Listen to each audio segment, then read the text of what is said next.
Demand for skilled workers in the trades is on the rise, according to a survey done by the National Association of Manufacturers.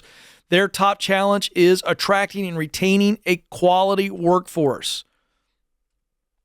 President and CEO Jay Timmons is quoted in this Fox Business article as saying, "You can't meet demand if you don't have enough people to make the products. We want to outcompete the rest of the world." Stop for a second. If you love this country, if you want to build and make things in America and buy America, then we, the people, need to pay attention to this. I'm talking to parents right now. I'm talking to educators right now. I'm talking to politicians right now. I'm talking to bureaucrats right now. There are more than 600,000 job openings for manufacturing jobs alone. That doesn't include in the trades, carpentry, masons, electricians, HVAC. This is 600,000 job openings just in manufacturing. America's plants, if you will. Timmons goes on, the number is going to rise to about 2.1 million vacancies by the year 2030. Folks, I don't know if you've paid attention to the calendar. Summer's almost over. We're 7 years away from this. I'm worried about AI, Ken. The artificial intelligence is going to take my job. Not in manufacturing, it's not. Not in trades. So, hey, the manufacturing job situation is awesome for Americans right now. You talk about making money in the trades, manufacturing, it is, listen to this. We pay more than any other sector in the economy, says Timmons. You ready for this? Just so you know, I'm not hyping this. The average salary is 6 figures. If you want to be able to provide for your family in the long term, manufacturing is certainly an option. Whoa. Now, let's just pull this back for a second. Okay? Let's just say you're in any white-collar job out there and you're making about $60,000, $65,000, $75,000 a year.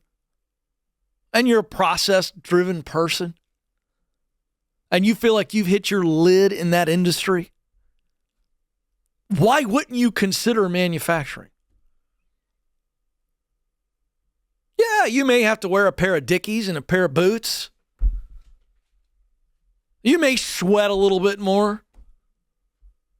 But within 5 to 7 years, you could be making not just 6 figures, but creating a path for yourself to where you have your own company that you have figured out. You've gotten in the manufacturing world and you realize there's some niches, some channels, some other tributaries related to manufacturing. And that's what happens, by the way, folks. Timmons goes on in this article. We have an aging workforce right now. And so many of the skills that workers need are centered around technology. Listen. Some of you hear manufacturing, you go, I don't want to have dirty fingernails and sweat all day long. Okay, well, yeah, I got a guy out in the lobby going, I want that. Well, I'll tell you. The kind of manufacturing of the future, this is Timmons, the president. The kind of manufacturing of the future is a digitization of manufacturing. I had to get up early this morning to learn how to say that phrase. That's not easy to say, but that's technology. Oh, wait a second. That's where my friends at Bethel Tech come in. By the way, we need to be talking to Ryan about that, Alex. Where these technology qualifications will allow you to move into so many different sectors because technology, where does AI come into manufacturing? It will make things more efficient, but it will still need a human being to monitor. So you got to be tech savvy. By the way, that's not a sweaty, nasty job. Young people today, they get it, says Timmons. They understand almost instantaneously what is necessary and needed in a manufacturing career. So manufacturing in 2023 is not manufacturing of 1983. I hope you all are paying attention. I listed out the people. I wish I had every screen in Times Square right now. I really do. Politicians, bureaucrats, get your head out of your rear ends.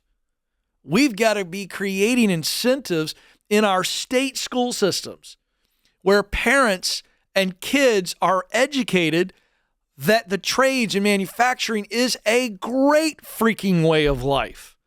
But for the last 5 decades, the trades and manufacturing has been poo-pooed. It's been looked down upon. Why? Because there was big business in student loans. Uh-oh, there it is. I said it. The federal government's making a lot of cheddar loaning kids money for a degree they cannot afford and increasingly they cannot use. Someone has to say it. I'm saying it. But see, parents, when I say that, you kind of half agree with me, or maybe you agree with me a lot, but you go, yeah, but here's the deal. All the jobs require degrees. No, they don't. I just gave you a very, very easy path to 6 figures. You don't have to go to school for 4 years to get a manufacturing job. Oh, by the way, this benefits all of us, not just your kid, not just you. It benefits the American economy. Why? We have a problem when we have 600,000 manufacturing jobs that aren't being filled, folks. You can't keep up with the demand. I mean, how many of you out here, just for another vantage point of this, how many of you out there think we shouldn't be manufacturing everything from China? How many think Congress ought to get off their butts and figure out a way to incentivize companies to create American jobs by buying American-made products? Oh, Ken, you're just getting political today. No, I'm not. This isn't political. This is about America. Murica. We want to create more jobs. We got jobs. We got 600,000 jobs we can't fill. Why? Because we've told Johnny and Susie their whole life that they're supposed to get a college degree because then they can get a really nice job wearing a white shirt and a tie. And they can't. 4 out of 10 recent college grads are working in jobs that don't require degrees. It's time we stop looking down our nose at manufacturing. You got the head of the U.S. Manufacturing Association saying we can't find people who want to work in these jobs, and we're paying 6 figures. So you want to go sit in your little cube and make $60,000? That's what I think of that. Why would you want to do that? What's the point? So, why do I share this? Because I'm just one voice. I can't get to everybody. But we've got to change the perception in this society of trade jobs, of the opportunity it provides you in the short term and in the long term. We got to stop looking down our nose at these jobs because that's where the U.S. economy is, folks. And the bigger question is, what role do we, the people, have in our economy? I think we ought to have an active role. So that means start changing the conversation at the cocktail party. Start telling your kids, hey, here's another path, and it's honorable, and it's good. Something to think about.